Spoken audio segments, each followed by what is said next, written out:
Baik lagi dengan gua Gian dan welcome to Breakdown. Dan sekarang gua mau breakdown filmnya Tomb Raider. Ini adalah spoiler konten. Film ini bercerita tentang Lara Croft, seorang gadis muda yang pecinta adrenalin, di mana dia akan petualangan mencari ayahnya yang hilang di sebuah pulau.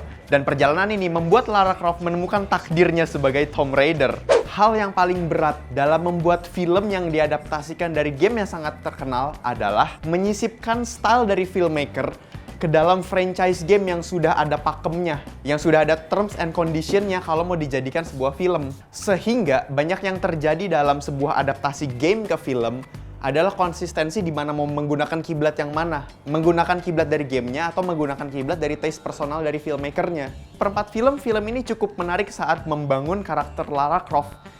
Sangat nyaman, sehingga dia merasa tidak berada di tempatnya. Di situ ada hal-hal dini yang bisa lihat seperti gegabah, terus kayak dia emosian, terus kompleks, dan yang pasti dia tidak merasa ada di tempatnya. Jadi dengan singkat cerita kayak belum jago lah gitu. Itunya tuh kerasa banget dan pendekatannya realistis. Jadi cukup menarik di sini. Cuman saat masuk ke dalam adegan pulau, di situ ada build up yang terlalu cepat yang tiba-tiba Lara Croft itu menjadi sangat jago dan sangat super duper lucky dan sangat endurance sangat kuat, di mana gue pikir di awal-awal film dilihatkan segala kekurangannya dia supaya ada tahap proses di mana si Lara yang dari sangat pure, yang masih sangat mentah, dilatih dengan lingkungan yang sangat keras sehingga dia survival skillnya naik. Gue kira hal itu bakal ada di film itu, cuman sayangnya hal itu malah miss, sehingga yang terjadi adalah terlalu build up yang tiba-tiba si Lara Croft kok bisa lolos sama kejadian kayak ini. Ada banyak kejadian-kejadian yang harusnya mah orang biasa mati gitu. Lara Croft bisa hidup, cuman Lara Croft yang sekarang harusnya nggak hidup dengan kejadian seperti ini gitu loh. Dan di sini caranya masih banyak menggunakan flashback untuk menutup plot hole. Tapi gue akuin adegan dari awal sampai adegan kapal itu jujur itu keren banget, itu mesmerizing banget dan sangat-sangat potensial menjadi film Tomb Raider yang berkesan dan melekat. Nah di film ini dari awal sampai adegan kapal, lu seperti melihat perspektif sama seperti ibarat tuh kayak lo ngeliat Bruce Wayne yang mau jadi Batman. Lu melihat gray areanya di tengah-tengah sini. Nah di situ di awal film sampai kapal, lu melihat dari Lara Croft yang masih anak gadis kota sama Lara Croft yang sudah menjadi Tomb Raider.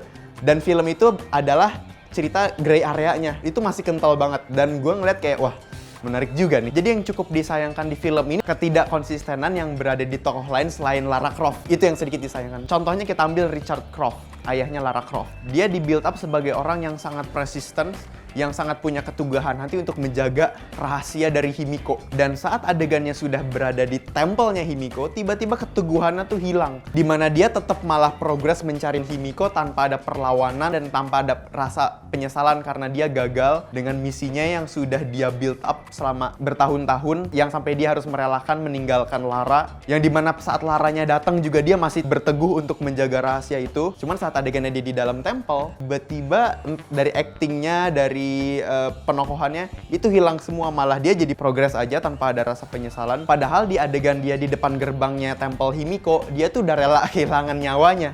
Kemudian penjahat kita, Matthias Vogel, di mana dia yang ruthless, evil, fearless, psycho, sangat tenang dan sangat presisi kepada ekstras. Namun jadi ceroboh, bodoh, dan lamban saat ke tokoh utama. Jadi kalau bukan tokoh penting langsung ditembak dar tanpa empati dan tanpa macam-macam, tanpa babi bu. Kenapa kalau Lara dan Richard harus dramatis dan harus ada punchline untuk final word ya kalau mau membunuh mereka? Lalu hal-hal klasik seperti penjahat yang fully armed dan fully trained, di mana dia nggak bisa nembak, nggak bisa berantem, dan suka teriak-teriak.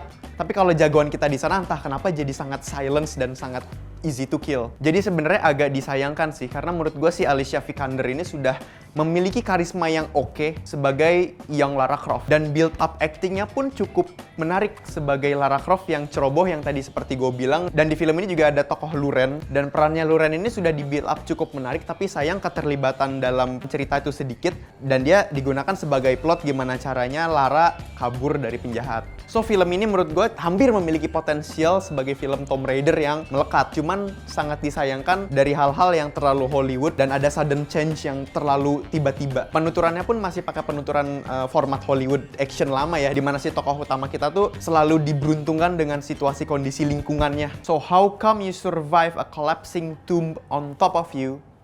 unless you are the main character. Kita ada Alicia Vikander yang menjadi Lara Croft, Dominic West yang menjadi Richard Croft, Walton Goggins yang menjadi Matthias Vogel, Daniel Wu menjadi Loren. Sutradara kita bernama Roar Uthaug. Dia adalah sutradara dari Norwegia. Film sebelumnya sih ada The Wave dan Escape, cuman dua film itu gue belum nonton. Dan dalam film Tomb Raider ini, menurut gue Roar itu sangat terbantu dari image Lara Croft yang ada di game Tomb Raider terakhir. Dan film Tomb Raider lama yang versi Angelina Jolie, di mana itu menjadi meteran Lara Croft kalau dalam movie adaptation. Film ini sebenarnya memiliki penokohan yang potensial, background Lara Croft yang menarik, dan karisma Lara Croft yang bagus sebagai film rebootnya Tomb Raider. Namun yang disayangkan di film ini adalah konsistensi yang kurang dijaga dan formula elemen-elemen yang dipakai dalam film Hollywood classic action.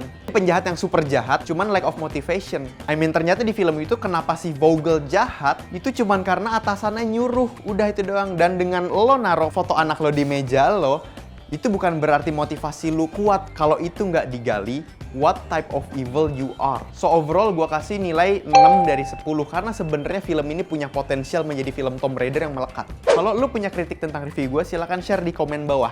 Kalau misal lu punya review sendiri tentang film ini dan punya rating sendiri tentang film ini, silahkan share di kolom komen bawah. Jangan lupa like, komen, dan subscribe ke channelnya Kincir Cinema Club. Dan jangan lupa share video ini ke temen lu yang emang suka review film. Ayo kita breakdown film selanjutnya dan sampai jumpa di breakdown selanjutnya.